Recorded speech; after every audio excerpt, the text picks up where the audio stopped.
nació en 1240 en Zaragoza, Reino de Aragón. De ahí, aparentemente, según lo que él mismo cuenta en su biografía, estudia los primeros temas de judaísmo con el padre. Es decir, esto era muy característico de muchas familias sefaradíes en la época medieval, que estudiaban dentro de las familias, no tanto con rabinos especializados, sino que sus padres los iniciaban. Fíjate que la biografía de Maimónides coincide mucho con la de Abulafia en este punto, porque el primero que le enseña a Maimónides es su padre.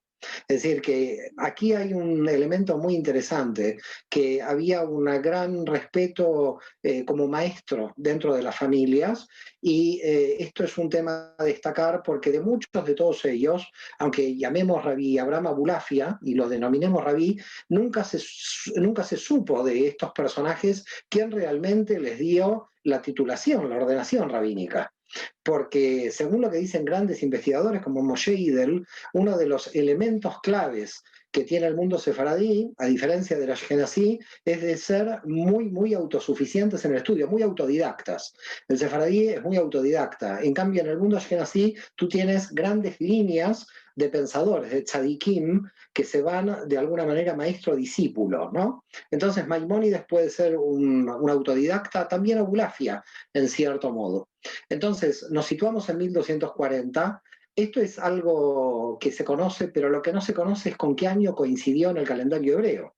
En el calendario hebreo coincide con el año 5000, y por lo tanto el propio Abulafia creía que como comenzaba su nacimiento un nuevo milenio, él se sentía para una vocación especial.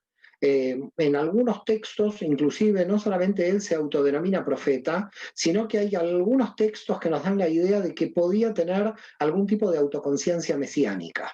Esto era muy habitual en personalidades que radicalizaban sus estudios de la Cábala. Pero lo importante es que él mismo dice que a los 18 años su padre muere, él estudia en Tudela de Navarra, es decir, que se traslada de Zaragoza de pequeño aparentemente a Tudela, donde en Tudela hay una judería muy importante en la Edad Media, con una Talmud Torah muy importante. Ahí comienza a indagar, y en 1260, con 20 años, lee el Moreno Bujim, la guía de los perplejos de Maimónides. Y él mismo dice en su biografía que queda fascinado por la filosofía, queda fascinado con Maimónides, pero que de alguna forma también entiende de que tiene que superar a Maimónides, y que comienza a indagar, lo respeta, entiende lo que Maimónides hace y llega a la conclusión de que Maimónides es un cabalista oculto. Es un tema muy interesante, este tema de Maimónides como cabalista oculto, porque poca gente lo trata, y el único que lo trató fue un investigador judío alemán, Leo Strauss, donde él hizo un libro, él escribió un libro sobre Maimónides, y donde él puede indagar dentro de la guía de los perplejos algunos elementos de Kabbalah en el propio Morene Bujim, en la guía de los perplejos. De hecho, en el libro tercero, en los primeros capítulos del libro tercero de guía de los perplejos, habla del misterio de la Merkabah, del Masé Merkabah. Y se llega a una conclusión, Abulafia llega a una conclusión muy interesante, ya de joven, entre los 20 y 30 años, entre 1260 y 1270, donde él dice: Maimónides ocultó que él era un cabalista porque ya con lo que él había escrito había dado lugar a mucha controversia. Es decir, realmente con todo lo que ya había escrito Maimónides se habían desatado en las comunidades judías muchas controversias, y por ese motivo se sintió como de alguna manera autolimitado, si se quiere. Y Abulafia dijo: yo no me voy a limitar a escribir textos, dijo Abulafia, que hasta mi época no fueron escritos. Esto implica que Abulafia va a escribir, y de hecho lo hace, una serie de materiales que gracias a Dios algunos se salvan, otros desaparecen, y en esos materiales nosotros recibimos una disciplina dentro de la Kabbalah totalmente diferente a la Kabbalah que se encontraba hasta ese momento. Y voy a tratar de explicar de qué se trata la Cábala que propone Abulafia. Los investigadores dividen la Cábala en dos grandes ramas a partir de Abulafia: la Cábala teosófica y la Cábala extática, o la Cábala profética. La cábala teosófica tenía que ver con el propio nacimiento de la cábala, con la cosmovisión de cómo nació el universo, la cosmogonía. Y por lo tanto, todos los Mekubalim, todos los cabalistas, desde la Provence, del sur de Francia, bajando hasta Girona, todos, el Sefer Bajir, el Sefer Yetzirah, todos estos cabalistas siempre fueron muy cosmogónicos, tratando de explicar cómo nació el universo. Pero Abulafia va a ser el primero que baja este tema y de alguna manera lo aterriza en lo que nosotros en la Kabbalah llamamos el universo de Yetzirah. Es decir, lleva la Cábala a un aspecto psicológico, a un aspecto profético donde le da al individuo, donde le da al sujeto la posibilidad de que tenga profecía, de que existe un conocimiento intuitivo, que puede existir la Debekut, que puede existir la unidad con Dios, y por lo tanto lo que Abulafia está proponiendo es algo que realmente termina de ser muy revolucionario a la hora del propio judaísmo, que de alguna forma cierra el canon con el Tanaj. Es decir, las tres religiones monoteístas, nuestras tres monoteístas, se dividen por la aceptación de un canon. Nosotros sabemos que se cierra la Biblia hebrea y se cierra la profecía de alguna manera. Los cabalistas están en contra de esta posición de la ortodoxia, porque dicen, se cierra el canon, pero el espíritu profético continúa. Y cuidado, porque no solamente el espíritu profético continúa, porque la ortodoxia va a decir el espíritu profético se va a dar solamente en la tierra de Israel, cosa bastante contradictoria, porque tenemos un profeta como Ezequiel que tiene sus profecías en Babilonia y no en Tierra Santa, con lo cual ya hay una contradicción de la ortodoxia en proponer que la profecía no se pueda realizar en la diáspora, sino solamente en la tierra de Israel. Y Abulafia dice, puede continuar la profecía. Por lo tanto, hace un gran viaje que lo lleva 5 o 6 años de viaje, termina en Aco, en San Juan de Acre, justamente se encuentra bajando en Aco cuando los cruzados están luchando para defender Aco del final del asedio de los musulmanes que están por terminar por conquistar San Juan de Acre en 1291, está poco tiempo ahí, él cree buscar a las tribus perdidas de Israel, se vuelve, digamos, hacia Grecia, dice en su propia biografía que en Grecia él contrae matrimonio, conoce a su mujer, de su mujer no tenemos información, pero por lo que es muy conocido es básicamente por dos cuestiones. La primera cuestión es por su enseñanza de la Kabbalah en Barcelona.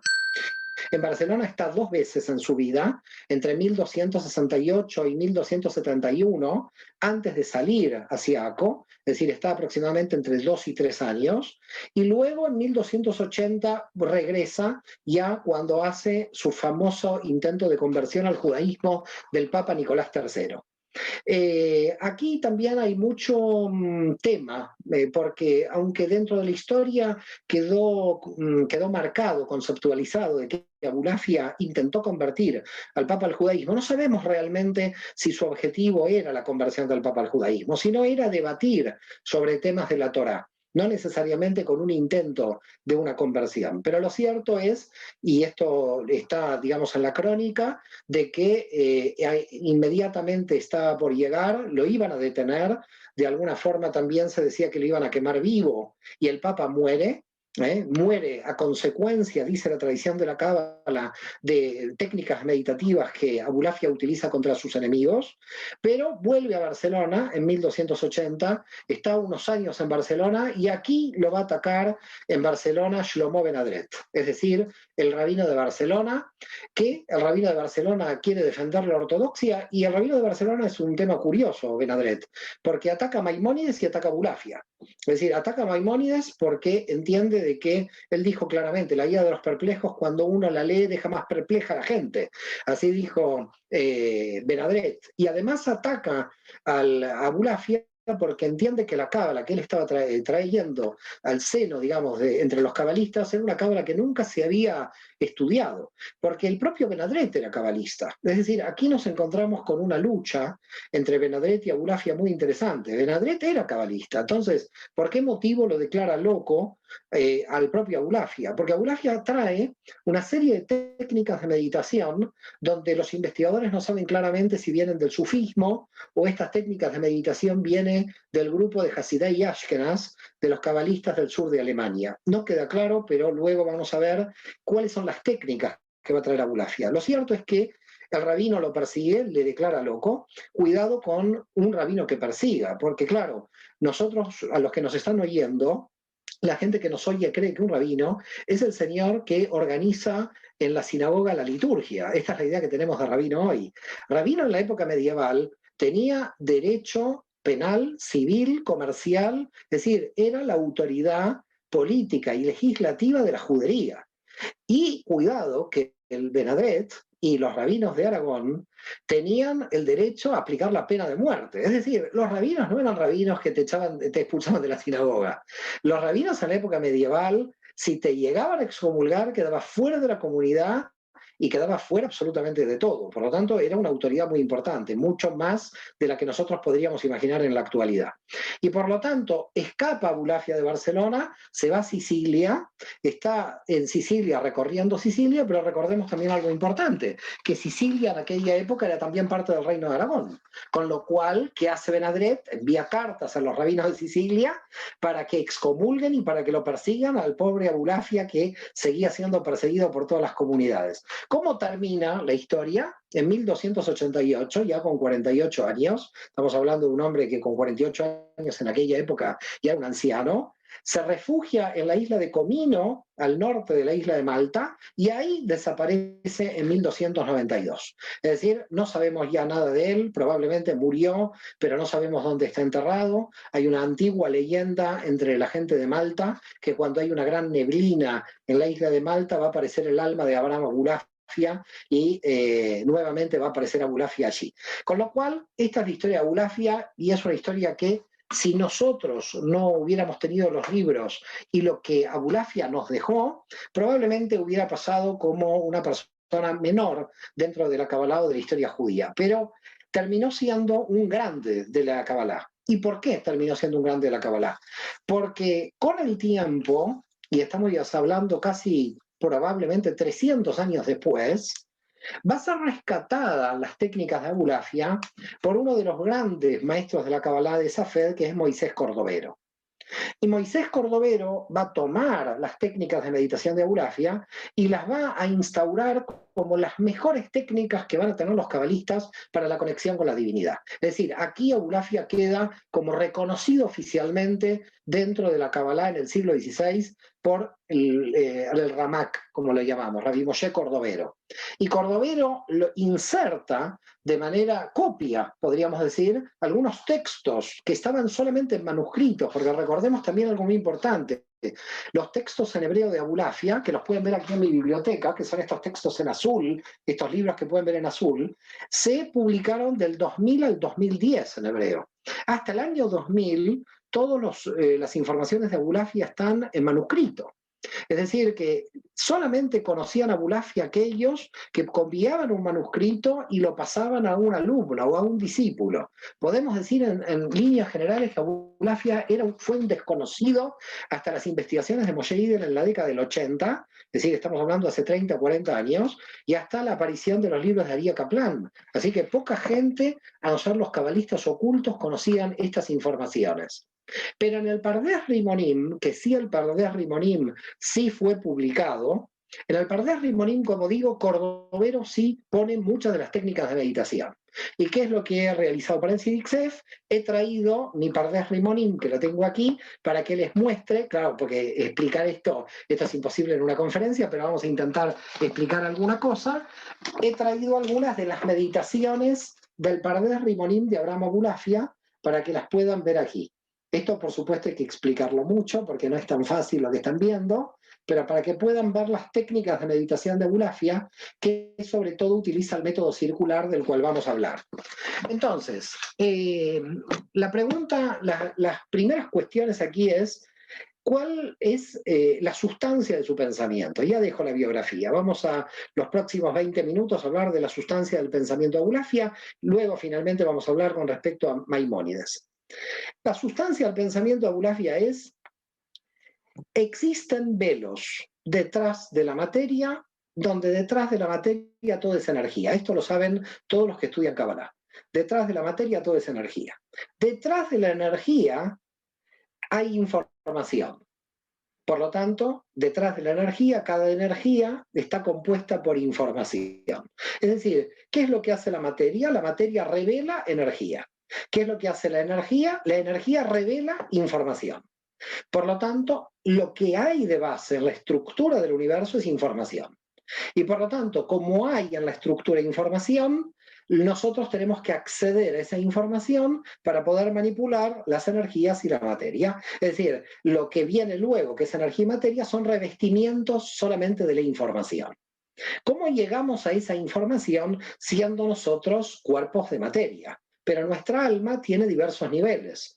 Hay en el alma niveles de desmaterialización de la materia. Es decir, en el alma, dentro de la Kabbalah, sabemos claramente que tenemos un nivel material que estaría aquí, que es el nivel de Nefesh, que sería el cuerpo. Pero la pregunta es, ¿qué pasa aquí, en el nivel de Ruach? En el nivel de Ruach, la pregunta es, ¿dónde está la amistad en la materia?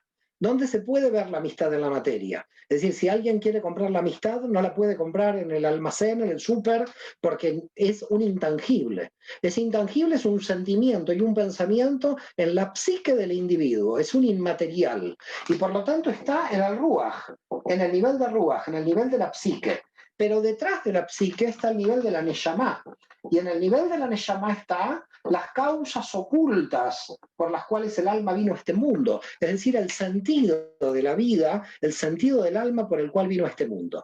¿Qué se encuentra en la Neshama y qué se encuentra más adentro de la Neshama, en los niveles más altos? Se encuentra información. Es decir, para los cabalistas y para Bulafia, el universo es un sistema de información que se muestra como energía, se revela como energía o se revela como materia. Y por lo tanto, nuestra llegada a ese sistema de información son a partir indudablemente de las palabras. Pero las palabras tienen un problema, dicen los cabalistas y Abulafia en este sentido. Las palabras nosotros podemos utilizarlas para interpretarlas, es decir, para hacer causa de consecuencias, y eso es el Derash, eso es el Talmud, cuando una persona puede estar debatiendo sobre una palabra, sobre un texto, pero los cabalistas no van de la palabra a la interpretación. Los cabalistas van hacia el interior de la palabra. ¿Qué pasa con la numerología de las letras hebreas y qué sucede con los símbolos de cada una de estas letras? Es decir, para los cabalistas no hay que interpretar la palabra como causa de consecuencias interpretativas, sino que en realidad la palabra ya es una interpretación que está ocultando niveles de información anterior, que son las letras. Y cada una de estas letras, en su simbología y en su numerología, están mostrándonos el sentido original de por qué esa letra nació. Ustedes saben que las letras hebreas nacen de símbolos antiguos del protocananeo. Por lo tanto, la pregunta es, ¿esos símbolos de estas letras nos están dando información? Recordemos algo muy importante que es la propia palabra símbolo. ¿Qué quiere decir simbolain? Simbolain quiere decir unión, unificación.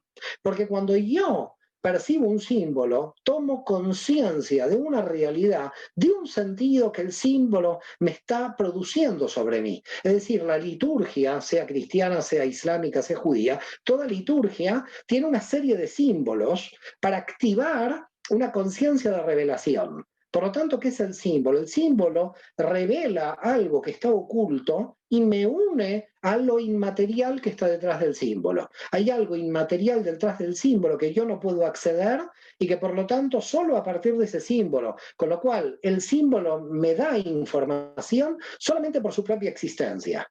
Pero las palabras estructuradas sobre estos símbolos están estructuradas sobre una lógica que no es la lógica del Derash, no es la lógica de la interpretación.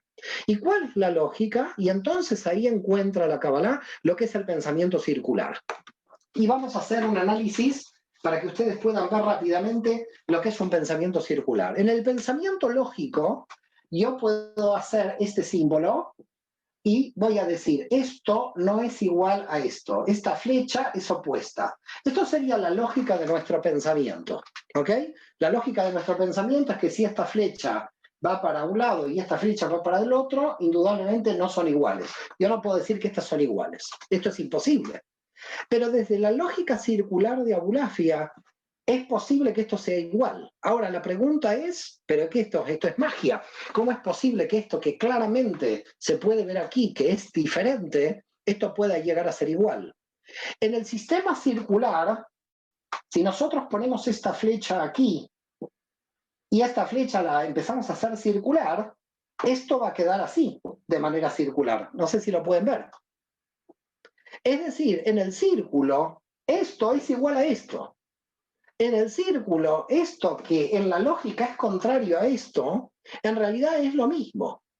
Por lo tanto, el bien y el mal son fuerzas que pertenecen a una energía única, solamente que los contextos están cambiados. Y por ese motivo el Nahash, que es la serpiente, numerológicamente 358, tiene la misma numerología que el Mesías, 358. Es decir, lo que va a descubrir Abulafia es que cuando existe en hebreo una palabra en sentido positivo y esa misma palabra trabaja en sentido negativo, estamos encontrando energías que en su punto neurálgico aquí están unificadas bajo el símbolo del Aleph. Es decir, ¿qué es la Aleph entonces? La Aleph es un sistema circular. Fíjense la Aleph, que si nosotros ponemos la Aleph tenemos la Yod aquí arriba y la Yod aquí abajo. Es decir, estamos hablando de un sistema circular. Al Aleph la podemos hacer rotar. Al encontrar la circularidad del hebreo y la circularidad, se encontró de que todo nuestro sistema de pensamiento debería ser circular. Es decir, que el bien y el mal están operando en el mismo círculo de acuerdo a la perspectiva de ese círculo. Por lo tanto, si yo voy esta energía situándola en un sitio que no le corresponde, termina siendo mala. Pero no es una energía mala, pero tampoco es una energía buena. Con lo cual, ¿qué descubren los cabalistas, y Abulafia en particular? De que existe en la simbología del hebreo una, podríamos llamar una traducción de elementos físicos, de la física, de la energía, de cómo se compone el universo. Y por lo tanto, a donde nosotros nos acercamos es a entender desde el hebreo la circularidad del hebreo. Y entonces se toma, por ejemplo, la palabra, vamos a poner una palabra, vamos a hacer pequeñas palabras, porque si no, si estamos con Abulafia, yo recuerdo que hace unos años impartí un seminario de 8 horas de Abulafia, con lo cual la gente termina, porque cuidado cuando empezamos a rotar, voy a rotar poco, para que la gente no termine enloquecida con esta conferencia. Si no, además la señora Graciela Teba me puede llegar a... Entonces, fíjense esta situación, ¿no? La palabra Ein. La palabra Ein en hebreo es 1 más 10 Yod más 50, que es la Nun. La palabra Ein quiere decir nada, Ein Sof, no hay final. En esta posición existe la palabra Ein.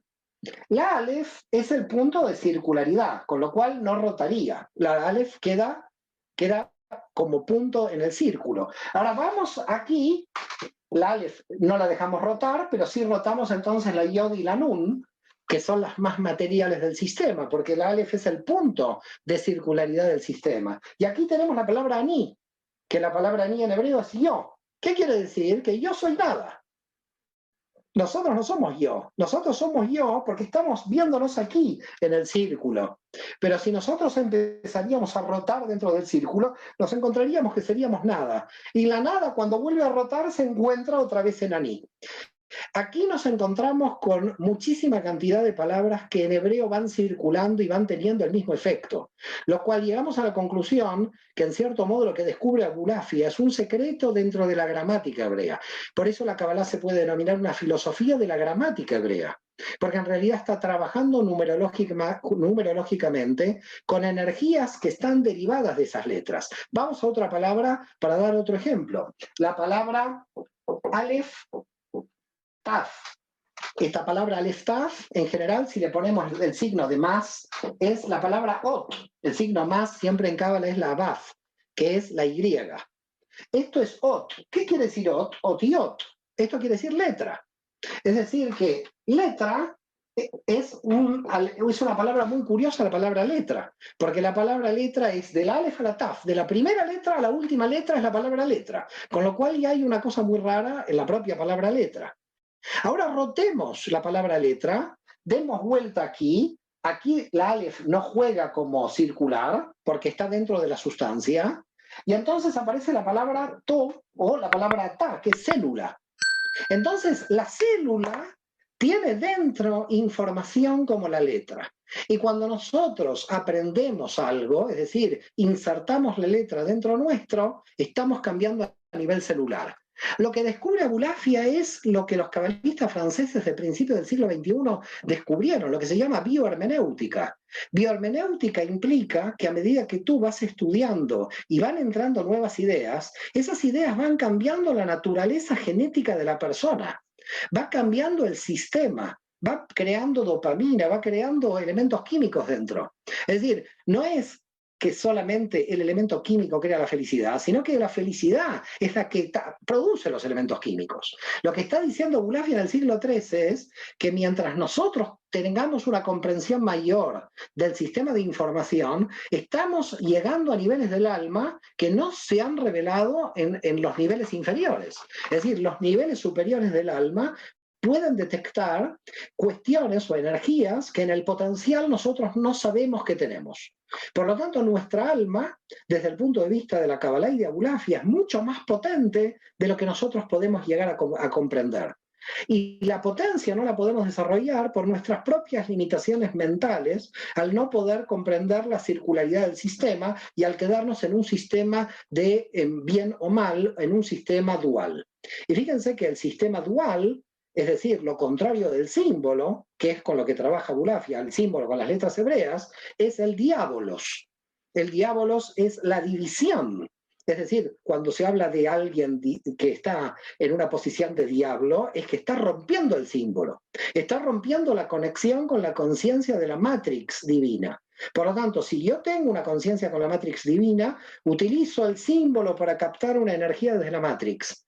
Pero cuando se acaba el símbolo, cuando se termina, cuando se rompe el símbolo, cuando entramos en un conflicto entre dos o entre más, entramos en lo diabólico, en el diabolos, en el que está dividiendo. Y una cuestión también interesante por los cuales Abulafia trabaja el tema simbólico es que si el símbolo une, nosotros tenemos que la conexión de unión es Dat. Dat es la conciencia de unidad. Por lo tanto, ¿qué está buscando la Kabbalah? Está buscando la raíz que entre el bien y el mal tiene que haber una conciencia de unidad.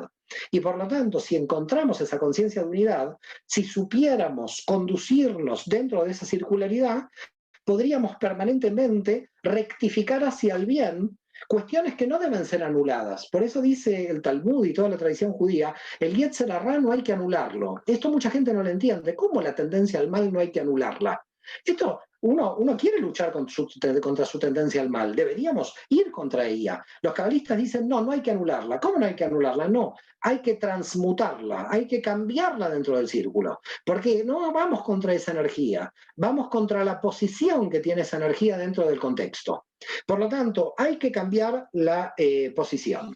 Entonces, Abulafia dice, ¿qué técnicas de meditación puedo establecer para realizar todo este tipo de cuestiones? Vamos ya a lo que llamaríamos la cábala práctica de Abulafia. Es decir, ¿cómo llego, digamos, a esa conexión, a esa iluminación con la divinidad? En principio, no conocemos el nombre de Dios. Dice el nombre de Dios, aparentemente lo hemos perdido. Ok, si el nombre de Dios lo hemos perdido, queda una opción, vocalizar el nombre de Dios con todas las combinaciones vocálicas.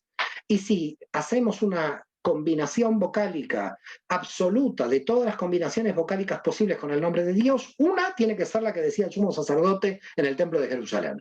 Con lo cual, en algún momento vamos a nombrar a Dios en su esencia, tal como lo nombraba el sumo sacerdote. Por lo tanto, él tomó todo lo que ya dentro de la Cábala y del Yetzirá y de libros anteriores se sabía que eran las vibraciones energéticas de las vocales hebreas. Cada una de las vocales hebreas se corresponde con una dimensión y en consecuencia cada vez que vocalizaba un nombre de Dios, nosotros nos encontramos relacionando unos nombres de Dios en relación con una dimensión específica del alma humana. Y por lo tanto, cada dimensión del alma humana, por una vibración del sonido que yo estoy realizando, y si vamos a los textos, por ejemplo, del Día del Perdón, en el Yom Kippur, vamos a encontrar muchas. Claro, en la Reforma y los conservadores perdieron esto, pero en la liturgia sefaradí todavía se mantiene. Se puede ver en la liturgia sefaradí las puntualizaciones vocálicas de los diferentes nombres de Dios dentro de la liturgia del Día del Perdón, del Yom Kippur. ¿Y por qué justo en el Día del Perdón? Porque tenemos que ahí rectificar las 10 dimensiones. 10 dimensiones que los cabalistas dicen que de Rosh Hashanah y Yom Kippur son 10 días. Por lo tanto, tenemos que rectificar en esos 10 días del día del año nuevo al día del perdón, cada una de esas dimensiones. ¿Cómo las rectificamos? Tenemos que mover la vibración energética según la vocalización que podemos hacer de cada sefirá. Y por lo tanto, entonces, Abulafia adapta técnicas de meditación y rotación de la cabeza, hace rotaciones de la cabeza, de acuerdo a cada una de las vocales hebreas. Con lo cual hace movimientos corporales de vibración de las vocales hebreas, y cada una de estas vocales va nombrando a una de las palabras del nombre de Dios, y esto se llama las técnicas de meditación con el nombre de Dios de Abulafia, que por supuesto, como dijimos antes, también por supuesto, Cordovero y los cabalistas que le siguieron lo hicieron. Pero hay un tema que probablemente si alguno pertenece aquí a la comunidad hebrea se quedará un poco sorprendido o irá al rabino y se va a quejar, pero lo tengo que decir porque es una técnica de Abulafia y no me la puedo. Yo la incorporé, no la divulgo, es la primera vez que la voy a divulgar, así que si Dixef voy a divulgar una cuestión muy privada mía que tiene que ver con una técnica de Abraham Abulafia, que se llama la contemplación del hilo azul del talit. Claro, la gente judía en general va a decir que hilo azul del talit. El talit tiene solamente flecos blancos. El talit tiene flecos blancos porque los rabinos decidieron sacar un fleco azul que era muy importante. ¿Ok? Y la justificación por la cual sacaron el fleco azul, he traído el talit para que puedan ver mi fleco azul, aquí lo tienen, uno de los flecos azules del talit, ¿ok? Que este fleco azul implica la contemplación del Dios de la Merkabá. Dado que la Merkabá que se le presenta a Moshe en el monte Sinaí es azul de zafiro, ¿ok? Los rabinos a lo largo de la historia anularon este fleco azul diciendo de que este fleco azul no podía estar porque el molusco, el gilatzón, de donde viene este fleco azul había desaparecido y por lo tanto no sabemos exactamente cómo se tenía que hacer. Pero en el Talmud dice que el talit tiene que estar con el fleco azul. Solamente la interpretación rabínica posterior lo anuló. ¿Cuál es la importancia, digamos, del fleco azul más allá del problema entre los rabinos y la Kabbalah? Que cuando tomamos el fleco azul y estamos contemplando la Merkabá, tenemos la posibilidad de nosotros ascender al nivel de la Merkabá. ¿Y qué quiere decir ascender al nivel de la Merkabá? Quiere decir que en un estado muy profundo de meditación podemos contemplar la Merkabá. ¿Y qué quiere decir contemplar la Merkabá? Contemplar la Merkabá quiere decir tener un nivel de información equivalente al nivel de la profecía y por lo tanto poder estar a la misma altura que cualquier profeta. Inclusive los sabios de la Kabbalah, y esto posteriores a Abulafia, van a decir que existen profetas en Israel, y lo dijeron así muchos, por ejemplo, frente a Isaac Luria, que sobrepasaron el nivel de la profecía de Moisés. Y aquí voy a entrar en ese debate que es Abulafia-Maimónides. Porque lo que va a realizar Maimónides es estos 13 principios de la fe que lamentablemente la gente judía los confunde como principios de la fe del judaísmo. Los 13 principios de la fe de Maimónides no son 13 principios de la fe del judaísmo, son 13 principios de Maimónides. Porque en el judaísmo a lo largo de la historia, cada rabino tuvo la idea de cada uno de ellos creó un sistema de principios. Para Hasdai Crescas, los principios de la fe judía eran 6, no eran 13.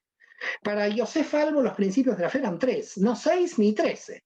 Quiere decir que cuando nosotros el día de Shabbat en la liturgia repetimos los 13 principios, por favor, lo que hay que explicarle a la gente que son 13 principios de Maimónides, no son del judaísmo. Pero la gente judía los entiende como del judaísmo, porque se los ha puesto ahí. Fíjense todos los problemas que causan estos 13 principios. Uno de los principios es que una persona judía como principio tiene la espera del Mesías. Quiere decir que una persona judía nace de vientre judío, pero es judía por vientre judío, aunque no crea que venga el Mesías. Con lo cual, los 13 principios de Maimónides, ¿por qué se han creado? ¿Por qué los creó Maimónides? Porque en la apologética medieval en Sefarad, como la dogmática la dominaba el cristianismo, es decir, la Iglesia Católica tenía dogmas de la fe, cuando había debates con el cristianismo, los rabinos no sabían cuáles eran los dogmas de la fe judía. Por lo tanto, Maimónides ayuda al mundo judío a la defensa frente a las otras religiones, sobre todo a la Iglesia Católica, y crea estos 13 principios de la fe para que todos los rabinos estén de acuerdo en cómo realizar un debate con la Iglesia Católica. Por eso nosotros tenemos estos 13 principios de la fe, porque Maimónides lo que quiso crear son principios teológicos para la defensa de la identidad judía, pero no para la propia identidad judía. Y fíjense lo que sucedió cuando fue la disputa de Tortosa en 1413-1414. En 1413, la Iglesia llamó a más de 23 rabinos a ese debate porque querían discutir los principios de la fe. Y como todos los rabinos tenían principios de la fe judías diferentes, la Iglesia terminó el debate diciendo hemos derrotado el judaísmo, porque se peleaban entre los rabinos cuáles eran los principios de la fe. Y al pelearse entre ellos, la Iglesia podía demostrar de que el judaísmo estaba en el error, porque ni los propios rabinos se ponían de acuerdo en defender los principios de la fe. En definitiva, la libertad de interpretación rabínica condujo, podríamos decir, a una derrota teológica en 1414. Por lo tanto, ¿qué tenemos aquí? Tenemos que Abulafia se sentía heredero directo de las enseñanzas de Maimónides porque entendía que Maimónides había sido, punto uno, un cabalista oculto. Segundo, que la guía de los perplejos de Maimónides era un análisis profundo del secreto del Masé Bereishit, que no toca el Masé Merkabá, porque aunque habla del Masé Merkabá, Maimónides no lo profundiza, y por lo tanto él dice, yo llegué a la Kabbalah por Maimónides. A lo largo de toda la historia, y el propio Sacuto y otros rabinos anticabalistas de Italia van a decir que esto fue un error, que es la locura de Abulafia, hasta que, como dijimos al principio de nuestro encuentro, Leo Strauss va a reivindicar la posibilidad de que en realidad Maimónides haya ocultado su posibilidad de ser realmente un cabalista. Por lo tanto, ¿tiene un enfrentamiento Abulafia con Maimónides? A mi modo de ver, no. No tiene un enfrentamiento, porque Maimónides, al ocuparse del Masé Bereishit, no se ocupó de Masé Merkabá, que Abulafia sí se ocupó de Masé Merkabá como contemplación subjetiva para elevar los niveles del alma hacia la divinidad. Es decir, podríamos decir que estuvieron en áreas diferentes. Mientras Maimónides operaba en la teosofía clásica, en la cosmogonía, Abulafia opera podríamos decir, en un sector de la Kabbalah totalmente nuevo, que él prácticamente inaugura, que es el alma, lo subjetivo. Hay que recordar que en la historia europea lo subjetivo va a aparecer el centro del sujeto con el Renacimiento. En la Edad Media era totalmente teocéntrica, no antropocéntrica. Abulafia va a ser un antropocéntrico en la Edad Media. Le va a dar una importancia al alma subjetiva al punto que, como llegó a decir él, el Mesías es tu alma, el Mesías está en tu interior, desactivando un Mesías exterior que te venga a salvar. Por lo tanto, lo que nosotros tenemos en Abulafia es una novedad, una originalidad en el campo de la mística, una mística que podríamos llamarla, hasta yo me arriesgaría a llamarla racional, porque Abulafia no abandona la racionalidad, solo que entiende que hay una metarracionalidad derivada del análisis circular de la realidad. Y este análisis circular lleva a la profecía. La diferencia entre el éxtasis oriental con el éxtasis que plantea Abulafia es que llegar a la profecía dentro de la tradición de la Kabbalah implica un control del alma para poder alcanzar la luz. En cambio, en Oriente no hay control del alma, hay un éxtasis donde la persona se puede descontrolar. Es decir, el medium se descontrola, el profeta no se descontrola. El profeta está realizando un trabajo consciente de conexión con la divinidad. No pierde nunca la conciencia, al contrario, la expande. Por lo tanto, tenemos dos conceptos diferentes entre la espiritualidad que plantea Abulafia en la Kabbalah y la espiritualidad oriental de India y China.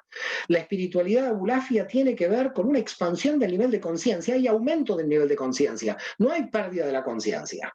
En cambio, en la mediunidad, en los éxtasis de otro tipo, de otras espiritualidades, a veces se confunde la mediunidad o pérdidas del nivel de conciencia. ¿Qué unión tiene la Cábala con el psicoanálisis? ¿Hay alguna unión? Bueno, en verdad hay muchas uniones. Yo te diría que lo que sucede con la Kabbalah a lo largo de la historia es que los que podemos decir que realmente trabajaron un estudio pre-psicoanálisis, porque llamemos siempre que psicoanálisis o psicología es siempre siglo XIX, ¿no? XVIII-XIX, pero realmente es el movimiento hasídico, el hasidismo.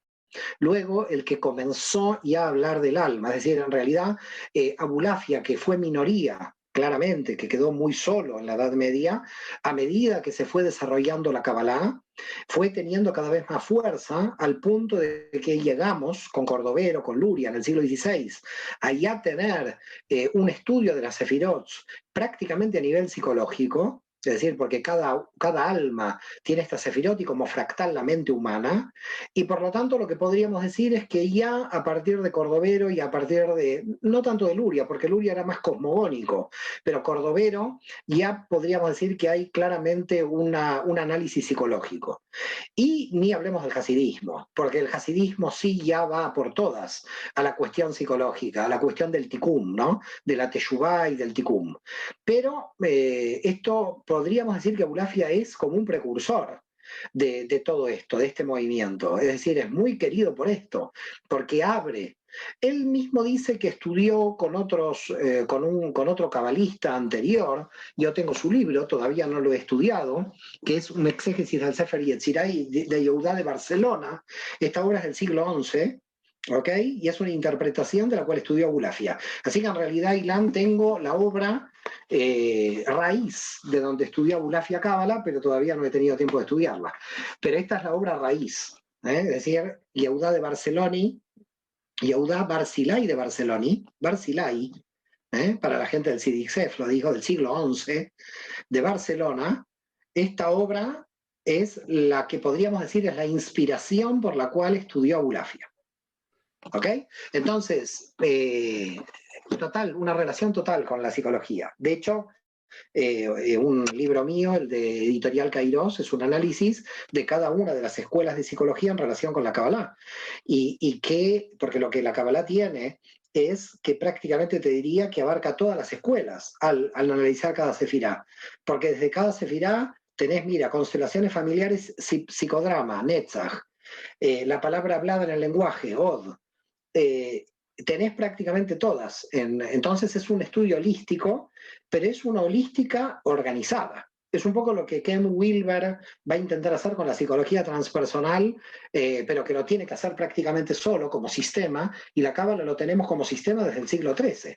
Tenemos una gran ventaja, en cierto modo, porque tenemos 7 siglos ya donde tenemos pensadores que analizan en términos que yo te diría un poco más profundos que la psicología clásica, porque la Kabbalah descentralizó. El problema de la psicología es que te podés quedar 20 años hablando de ti con un psicólogo, de ti mismo, y llega un momento que está muy aburrido uno de uno mismo. Entonces ya no quiere ir más un psicólogo, porque ¿de qué vas a hablar? Si ya sabes lo que fue tu papá, tu mamá, ¿de qué vas a hablar en un psicólogo? Llega un momento que hay un momento de quiebre en la psicología, que no hay una respuesta sobre el sentido del alma. Y el sentido del alma lo da la Kabbalah cuando en realidad pasás a ser parte de un sistema cósmico, cosmogónico, dejas de lo psicológico. Por ese motivo podríamos decir que Jung, y hay buenos trabajos en la relación de psicología junguiana y Kabbalah, del teórico de New York, que es Dobner. Después, si quieren, lo podemos pasar. Es decir, hay una personalidad, un investigador muy potente en Estados Unidos que ya hace más de 20 años ha analizado la simbología junguiana con respecto a la simbología que trabaja la Kabbalah. Si hay algún libro o material para poner en práctica las meditaciones de Abulafia. ¿Tenés alguna recomendación para hacer? A ver, es un problema porque yo podría recomendar libros, lo que pasa que la gente por el libro mismo no lo puede, es muy difícil realizar la práctica meditativa. Nosotros en la Escuela de Cábala desde Barcelona, pero que está en la web, hemos convocado al que es hoy el cabalista que conoce con mayor profundidad la aplicación de la meditación de Abulafia, que es Eduardo Madirolas.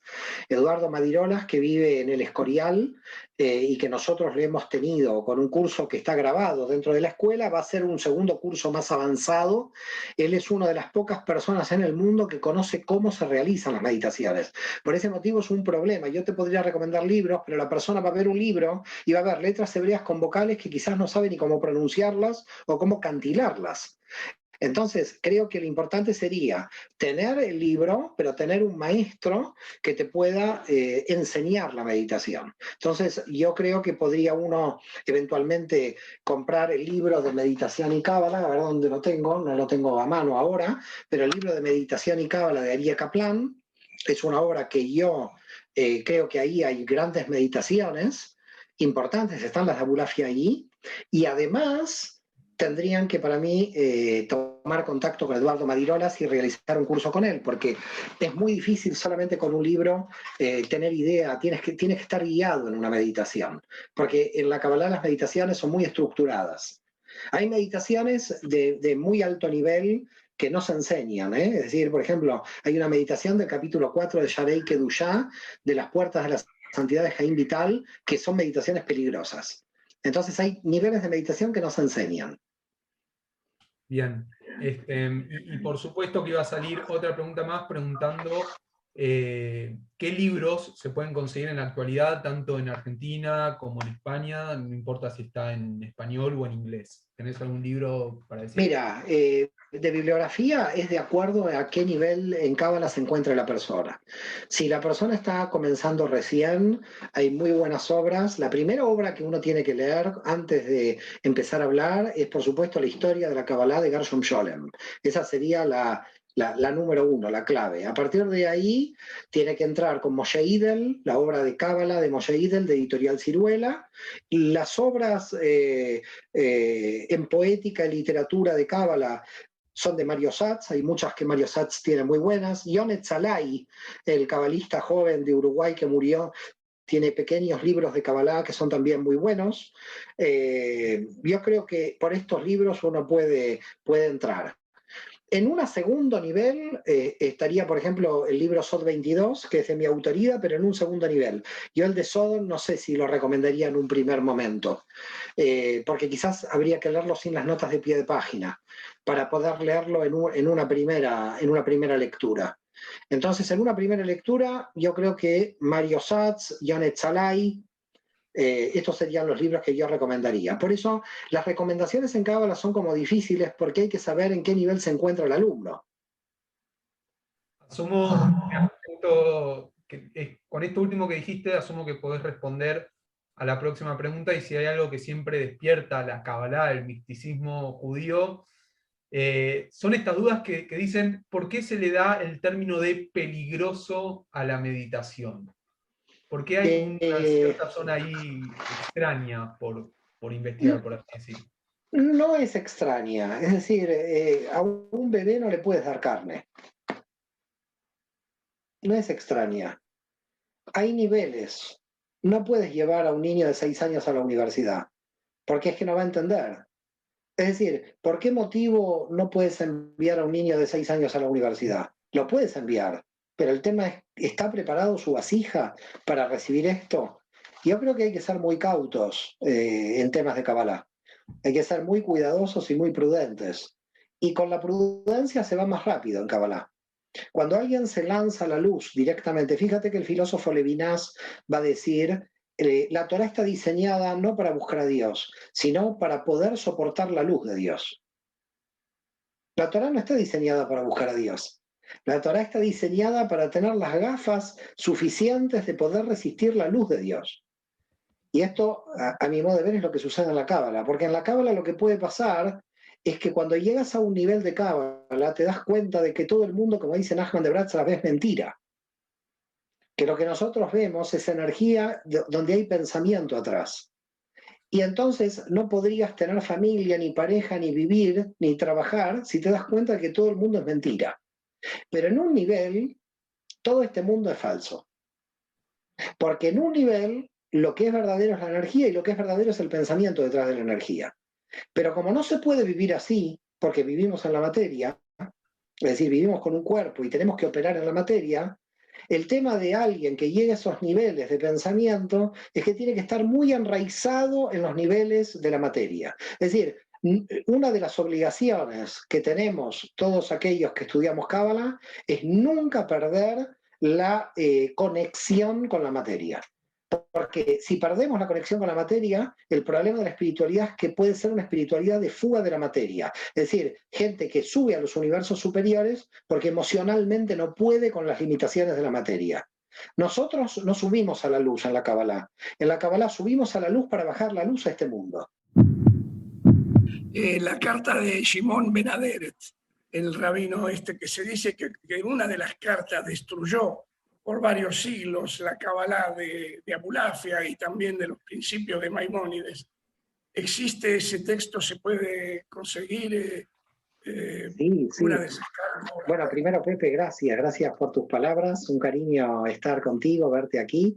Sí, hay mucho material porque lo que ha realizado el Ayuntamiento de Barcelona es trabajar mucho todo el material de Benadret que se está publicando. Claro, Barcelona quiere mostrar quién fue su gran rabino. Como toda ciudad en España, ustedes saben que el turismo viene cuando se muestra algún gran filósofo. La gente va a Córdoba por Maimónides. Entonces, Barcelona está trabajando mucho el tema de Benadret y de hecho Manuel Forcano, que es un especialista en idioma catalán de estos temas, del judaísmo en Cataluña, ha realizado una importante contribución a el Museo Judío de Barcelona, donde expone las obras de Benadret, porque Benadret, lo más importante que tiene Benadret son las 11.000 responsas, porque él tenía respuestas rabínicas prácticamente en toda Europa. El mapa de responsas, que está en el Museo Judío, por lo menos estaba antes de la pandemia, ahora no sé en qué situación se encontrará, que lo dirige Manuel Forcano, había responsas que él respondía a Barcelona. Con Benadret terminó siendo como un poco la capital intelectual del judaísmo del siglo XIII en cuanto a la jurisprudencia. Así que 11.000 responsas que están siendo publicadas, con lo cual te diría que hay muchas de las cartas de él que se están publicando, no todo el material igualmente está publicado, pero Barcelona tiene un gran interés en que lo de Benadret se publique. Hay dos cabalistas importantes de Barcelona, Benadret es uno, ya dijimos, aunque persiguió a Abulafia, fue un gran cabalista, teósofo, pero también hay un cabalista anterior que lamentablemente mucha gente poco conoce, no estamos para esa conferencia ahora, daría lugar a otra conferencia, también rescatado por el Ayuntamiento de Barcelona en el Museo Judío. Curiosamente, su traducción está del hebreo al catalán, no hay casi nada en castellano, creo que no hay nada en castellano, que es Abraham Bar Iyá. Les voy a contar una anécdota, porque me hiciste acordar, Pepe, de Abraham Bar Iyá, de este cabalista. Abraham Bar Iyá es un cabalista que se van a sorprender. Se escribe así, Abraham Bar Iyá, desde el 1020 al 1070 más o menos, siglo XI, quiere decir que es muy anterior a Abulafia, inclusive anterior a Barzilai, que era del 1100. Pero lo curioso es que este hombre ya conocía temas de Cábala en el siglo XI en Barcelona, cuando Rabbi Aryeh Kaplan va a decir que la información de Cábala venía de Provenza, y había Cábala aquí. Ahora este hombre hace un tratado de matemática que fue tan avanzado para su época, Abraham Bar Iyá, que fue el tratado donde estudió de matemática todo el alumnado de Europa hasta Copérnico en el siglo XVI. Es decir, la matemática en Europa nace por este sefaradí, Abraham Bar Iyá, que va a descubrir las ecuaciones de segundo grado. Así que va a ser el cabalista, matemático, astrólogo, tiene un libro de astrología, y importantísimo, con lo cual ya había una tradición, digamos, dentro de la Kabbalah en Barcelona. Pero te digo, la información del documento que tú me dices, con muchos otros documentos más, el Ayuntamiento de Barcelona está trabajando para rescatarlos. Pero también tiene que rescatar a Bar Iyá. Otra cosa importante, el libro de Bar Iyá va a servir como inspiración a el comienzo de los estudios de Fibonacci en Italia. Fibonacci descubre Fibonacci a partir de las obras de Bar Iyá. Dice si Abulafia tuvo influencia en el movimiento hasídico. Absolutamente tuvo influencia. Lo que pasa es que sucede una cosa misteriosa en el movimiento hasídico que va a dar lugar a un problema en la ortodoxia judía que no lo tuvimos en Sefarad. En Sefarad los grandes pensadores estudiaban a los pensadores islámicos, a los filósofos griegos. Maimónides estudiaba a Aristóteles. En cambio, lo que va a hacer la ortodoxia judía ashkenazí con el hasidismo va a prohibir a los judíos leer autores no judíos. va a prohibir leer filosofía griega, va a prohibir la astrología, va a prohibir la astronomía, con lo cual yo te diría que hay una diferencia muy grande entre los pensadores de Sefarad y los pensadores que después se van a dar en Ashkenaz. Se va a cerrar mucho el judaísmo con la ortodoxia en Ashkenaz solamente a las fuentes judías, cuando en realidad en Sefarad había abarcaban, al llamarlo de alguna manera, todas las ciencias. Y la Kabbalah se cierra dentro de la ortodoxia con el hasidismo a solamente la cuestión litúrgica o a la cuestión psicológica, si quieres, pero pierde esa amplitud que tenía con todas las disciplinas que tenía en Sefarad. Por ese motivo, lo que estamos tratando de hacer, todos los que estamos trabajando en las diversas áreas dentro de la escuela de la Kabbalah, es intentar mostrar que la Cábala tiene muchas disciplinas con las cuales está relacionada y que no está cerrada a una liturgia. La Cábala es una ciencia, no tiene que ver con lo religioso, tiene que ver con lo científico. Por ese motivo puede aparecer un varilla. A partir del siglo XVIII, el hasidismo cerró la posibilidad de que nosotros comprendamos la Cábala de manera más universal. Pero, ya ves, a fines del siglo XX, con los movimientos de Lightman, con los movimientos de Berg y con los movimientos grandes de Cábala, nuevamente volvió a ser universal. Porque el alma es universal, el alma no pertenece a un grupo religioso en particular.